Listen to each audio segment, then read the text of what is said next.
நம்ம சூப்பர் மார்க்கெட்ஸ்ல பெரும்பாலும் பாக்குற பேக்டு ஃபுட்ஸ் நம்ம உடம்புக்கு நல்லதா இல்லையான்றத நம்ம எப்படி தெரிஞ்சுக்கலாம்?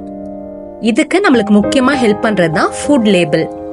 ஒரு பேக்டு ஃபுட்டோட லேபிள்ல முக்கியமான விஷயம் அதோடைய இன்கிரீடியன்ட் லிஸ்ட். அந்த உணவுல எந்தெந்த பொருட்கள் கலந்துருக்குன்ற பட்டியல். அந்த உணவுல எந்த அளவுக்கு கேலரிஸ் இருக்கு, எவ்வளவு அளவு கொழுப்பு, உப்பு, சர்க்கரை இருக்குன்றத நம்ம அதை படிக்கும் போது தெரிஞ்சுக்கலாம். இது உங்க உணவு தேர்வை மேம்படுத்தும். இன்கிரீடியன்ட் லிஸ்ட நீங்க படிக்கும் போது இந்த 3 விஷயத்தை இனிமே கவனிங்க. ஃபர்ஸ்ட் விஷயம், முதல் பொருள். அந்த லிஸ்ட்ல ஃபர்ஸ்ட் மென்ஷன் பண்ணிருக்க பொருள் தான் அந்த உணவுல அதிகமா இருக்குன்றத தெரிஞ்சுக்கோங்க.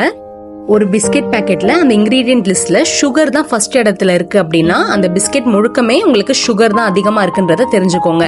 அதே மாதிரி chemical name, monosodium glutamate, hydrogenated oil, இந்த மாதிரி வார்த்தையெல்லாம் பார்த்தா அந்த பொருளை வச்சுட்டு ஓடிடுங்க. எப்பயுமே அந்த இன்கிரீடியன்ட் லிஸ்ட்ல இருக்க கெமிக்கல் நேம்ஸ் நிறைய நீண்டுகிட்டே போகுது அப்படின்னா நீங்க வாங்குறது ஒரு உணவு பொருள் கிடையாது, அது ஒரு கெமிக்கல் ஃபேக்டரின்னு ஞாபகம் வச்சுக்கோங்க. எளிமையா இயற்கையா இருக்க பொருளை தேர்ந்தெடுங்க. செகண்ட் விஷயம், நியூட்ரிஷனல் ஃபேக்ட்ஸ். இதுல நம்ம முக்கியமா பார்க்க வேண்டிய விஷயம் சர்விங் சைஸ் அண்ட் கேலரிஸ். நம்ம ஒரு பரிமாற்றத்துல எந்த அளவுக்கு சாப்பிடணும்னு நல்ல குறிப்பிட்டிருப்பாங்க. ஆனா நம்ம ஒரே மூச்சா எல்லாத்தையுமே சாப்பிட்டுருவோம். அப்ப நம்மளுக்கு டபுள் த கேலரி ஆகும். இது நம்ம உடம்புக்கு நல்லது கிடையாது. அதுல ஒளிஞ்சிருக்க வில்லன்களை கண்டுபிடிங்க. இந்த சேச்சுரேட்டட் ஃபேட்ன்றது குறைவா இருக்கணும், டிரான்ஸ் ஃபேட் இல்லாம இருக்கணும். அந்த மாதிரி இருக்க உணவா தேர்ந்தெடுங்க. டிரான்ஸ் ஃபேட் உள்ள உணவு இதய நோய்க்கு ஒரு முக்கிய காரணம். சுகர் எந்த அளவுக்கு இருக்குன்றத கவனிச்சு வாங்குங்க. அதே மாதிரி சோடியம், உப்பு எந்த அளவுக்கு இருக்குன்றத பாருங்க. இது அதிகமா இருக்கும் போது நம்மளுக்கு பிபி ரைஸ் ஆகும். என்னடா வெறும் கெட்டதே சொல்லிட்டு இருக்க, நல்ல விஷயமே இருக்காதா பேக்டு ஃபுட்ஸ்லனா? எதுல புரோட்டீன், ஃபைபர் அதிகமா இருக்குன்றத பாருங்க. அதே மாதிரி micro nutrients, vitamin D, calcium, minerals இதெல்லாம் அதிகமா இருக்க உணவு நல்ல உணவு.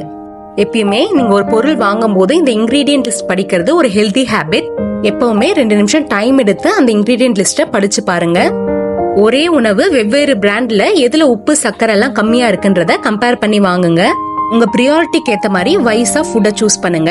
வெயிட் கம்மி பண்ணணும் அப்படின்னா சுகர், ஃபேட் எல்லாம் கம்மியா இருக்கிற ப்ராடக்ட் எடுங்க. மசில் பில்ட் பண்ணணும்னா புரோட்டீன் அதிகமா இருக்கிற ஃபுட்டை சூஸ் பண்ணுங்க. முடிஞ்ச அளவுக்கு ஹோல் ஃபுட்ஸை சூஸ் பண்ணுங்க. முழு தானியங்கள், பழங்கள், காய்கறிகள், இந்த மாதிரி ஹைலி ப்ராசஸ் பண்ணாததை முடிஞ்ச அளவுக்கு சூஸ் பண்ணுங்க.